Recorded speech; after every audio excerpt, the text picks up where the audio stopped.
Microsoft's China addiction is a security risk for the U.S.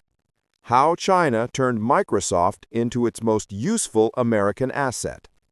If you believe our headline and the following text are exaggerated or inaccurate, please check the links to reputable sources at the end of this post, and you will find that this post is true.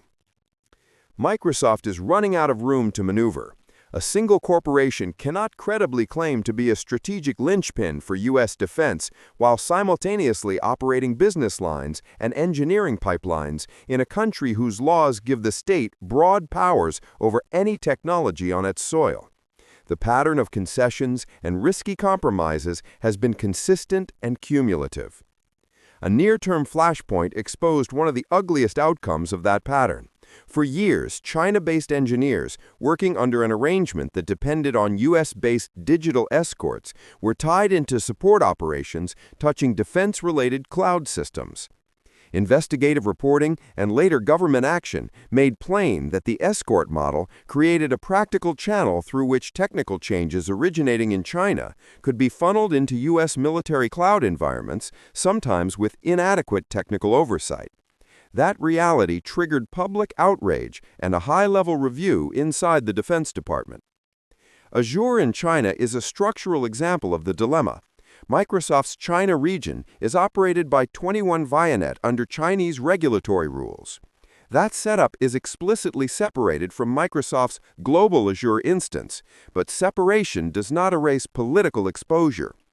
Domestic Chinese laws and certification regimes give Chinese authorities broad inspection and access rights, and that regulatory reality has produced legitimate concerns about how frontier AI models and cloud services are handled on Chinese soil. Maintaining a major cloud footprint inside China is a market win. It is also a security trade-off. The behavior is not new.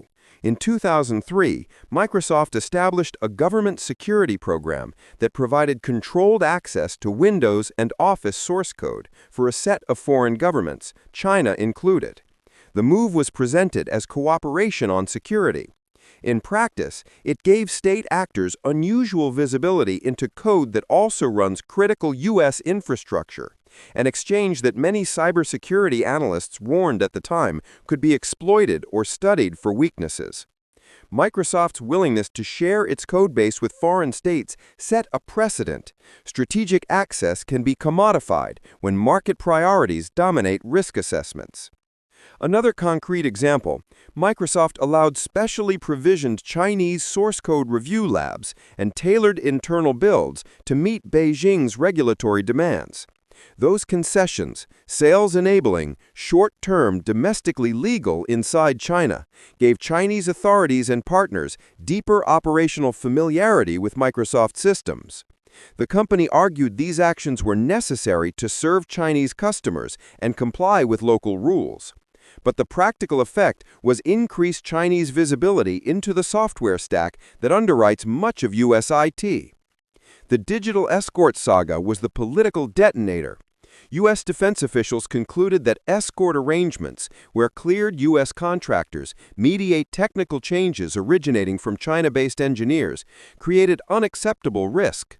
The Defense Department moved to halt or tightly restrict such practices after internal reviews and bad press, signaling that corporate convenience cannot overrule national security prudence. Washington's ire is not about protectionism. It is about hard trade-offs between access and security.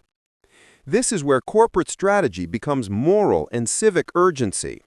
Microsoft has chased Chinese market share since opening an office in Beijing in 1992, repeatedly accepting regulatory strings that require de facto transparency to operate in that market.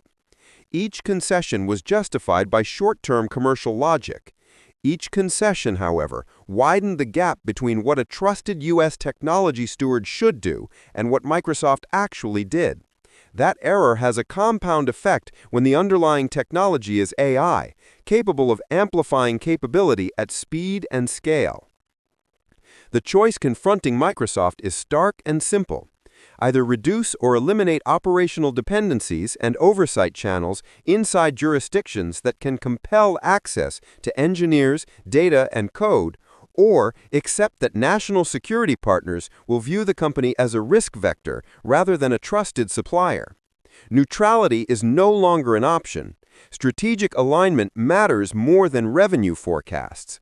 Microsoft must decide what it wants to be, an indispensable pillar of U.S. technological power, or a company that keeps kowtowing to Beijing's demands when profits push.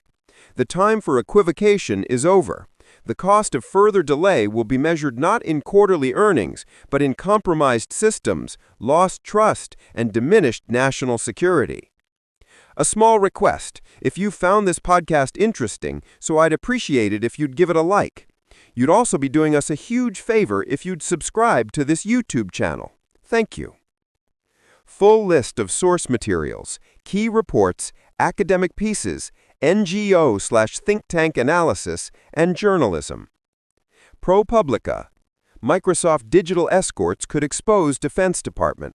Investigative reporting on escort arrangements and China-based engineers. Reuters. Microsoft to stop using engineers in China for tech support after Pentagon orders review. Coverage of Pentagon action and Secretary of War response. U.S. Department of Defense. Public statement news item on halting China-based engineers affecting Defense DoD cloud systems. Official DoD announcement. Foundation for Defense of Democracies, FDD. Analysis: Microsoft omitted key details in DoD security filings on China-related program. Think tank analysis of security filings and implications. Microsoft. Official. Microsoft and China announce Government Security Program Agreement. Press release describing Government Security Program, 2003. Microsoft Docs. Azure China. Overview and operations page. Official documentation describing 21 Vianet-operated Azure in China and compliance considerations. Wired. Contemporary coverage, 2003, of Microsoft's decision to share source code with China under the Government Security Program. TechMonitor/analysis pieces, reporting and commentary on Microsoft China dilemmas and the strategic trade-offs for the U.S. and its allies.